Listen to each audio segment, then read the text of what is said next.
Cet arbuste est un chêne-rouvre, une essence indigène dans laquelle on place beaucoup d'espoir pour l'avenir. C'est une sorte d'arbre qui supporte bien la sécheresse et la chaleur et est très important pour la biodiversité et la nature. Beaucoup d'espoir placé dans l'essence de cet arbuste qui ne fait que quelques centimètres.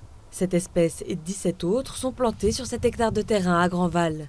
Ce sont 2000 jeunes arbres qui servent ici aux recherches. Il y a beaucoup de provenances très différentes. Ces arbres poussent actuellement à des endroits différents et ont donc une génétique différente. Nous voulons découvrir ce que cela peut avoir comme influence, que les étés soient plus chauds et secs. Quelles espèces ou provenances pousseront le mieux à l'avenir? Depuis 2020, 55 000 arbres ont été plantés en Suisse dans différents environnements.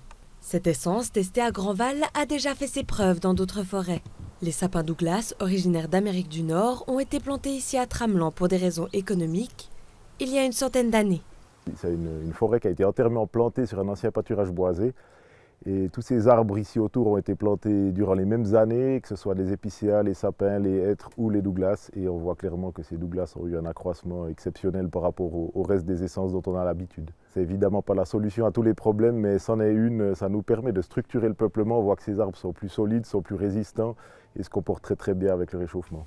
Quelles essences résisteront au changement climatique? L'Institut fédéral de recherche sur la forêt, la neige et le paysage collectera des données pendant 30 à 50 ans sur ces arbres pour le découvrir.